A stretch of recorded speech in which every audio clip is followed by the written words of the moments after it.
श्री आश्विन कृष्ण पक्ष इंदिरा एकादशी। ओम सच्चिदानंदरूपाय विश्वोत्पत्त्यादिहेतवे तापत्रये विनाशाय श्रीकृष्णाय वयं नुमः। युधिष्ठिर जी ने पूछा, मधुसूदन, कृपा करके मुझे यह बताइए कि आश्विन के कृष्ण पक्ष में कौन सी एकादशी होती है।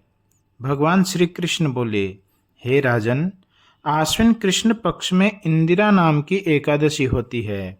उसके व्रत के प्रभाव से बड़े बड़े पापों का नाश हो जाता है। नीच योनि में पड़े हुए पितरों को भी यह एकादशी सद्गति देने वाली है। राजन, पूर्व काल की बात है। सत्ययुग में इंद्रसेन नाम से विख्यात राजकुमार थे, जो अब माहिष्मतीपुरी के राजा होकर धर्म पूर्वक प्रजा का पालन करते थे। उनका यश सब ओर फैल चुका था। राजा इंद्रसेन भगवान विष्णु की भक्ति में तत्पर हो गोविंद के मोक्षदायक नामों का जप करते हुए समय व्यतीत करते थे और विधि पूर्वक आध्यात्म तत्व के चिंतन में संलग्न रहते थे। एक दिन राजा राजसभा में सुखपूर्वक बैठे हुए थे। इतने में ही देवर्षि नारद आकाश से उतरकर वहां पहुंचे। उन्हें आया देख राजा हाथ जोड़कर खड़े हो गए और विधि पूर्वक पूजन करके उन्हें आसन पर बैठाया। इसके बाद वे इस प्रकार बोले, हे मुनि श्रेष्ठ, आपकी कृपा से मेरी सर्वथा कुशल है। आज आपके दर्शन से मेरी संपूर्ण यज्ञ क्रियाएं सफल हो गई। आपके आगमन का कारण मुझे बता करके मुझे अनुग्रहित करें। नारद जी ने कहा, हे राजन, मेरी बात तुम्हें आश्चर्य में डालने वाली है, पर सुनिए। मैं ब्रह्मलोक से यमलोक में आया था। वहां एक श्रेष्ठ आसन पर बैठा और यमराज ने मेरी भक्ति पूर्वक पूजा की। उस समय यमराज की सभा में मैंने तुम्हारे पिता को भी देखा।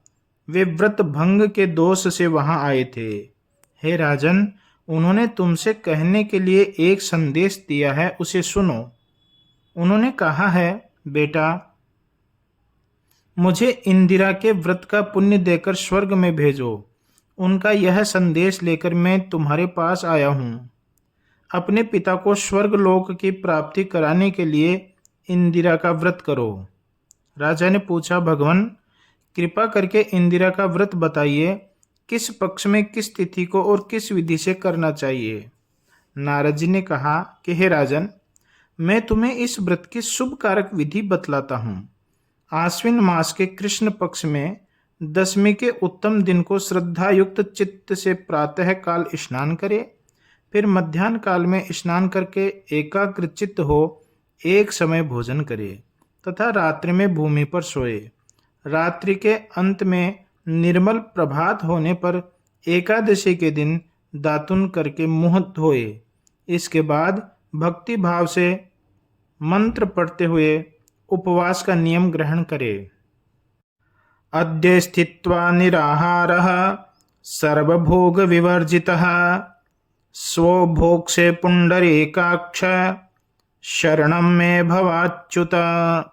कमल नयन भगवान नारायण, आज मैं सब भोगों से अलग हो निराहार रहकर कल भोजन करूंगा।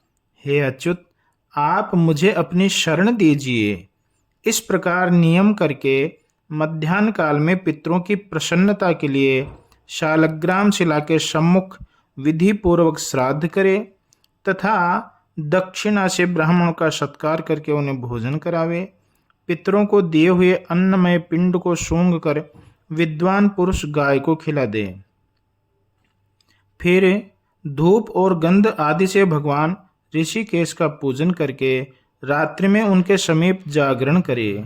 तत्पश्चात सवेरा होने पर द्वादशी के दिन पुनः भक्ति पूर्वक श्री हरि का पूजन करे। उसके बाद ब्राह्मणों को भोजन कराकर भाई बंधु नाती और पुत्र आदि के साथ स्वयं मौन होकर भोजन करे। इस विधि से आलस्य रहित होकर तुम इंदिरा का व्रत करो, इससे तुम्हारे पितर भगवान विष्णु के वैकुंठ धाम में चले जाएंगे। भगवान श्री कृष्ण कहते हैं कि हे युधिष्ठिर, राजा इंद्रसेन से ऐसा कहकर देवर्षि नारद अंतर्ध्यान हो गए। राजा ने उनकी बताई हुई विधि से अंतःपुर की रानियों, पुत्रों और भृत्यों सहित उस उत्तम व्रत का अनुष्ठान किया। व्रत पूर्ण होने पर आकाश से फूलों की वर्षा होने लगी। इंद्रसेन के पिता गरुड़ पर आरूढ़ होकर श्री विष्णु धाम को चले गए और राजर्षि इंद्रसेन भी अकंटक राज्य का उपभोग करके अपने पुत्र को राज्य पर बिठाकर स्वयं स्वर्गलोक को चले गए। इस प्रकार मैंने तुम्हारे सामने इंदिरा व्रत के महात्म्य का वर्णन किया है। इसको पढ़ने और सुनने से मनुष्य सब पापों से मुक्त हो जाता है। ओम मंगलम भगवान विष्णुर्मंगलम गरुड़ध्वज मंगलम पुंडरीकाक्ष मंगलाय तनोहरि। ओम नमो नारायणाय। ओम नमो नारायणाय। ओम नमो नारायणाय। श्री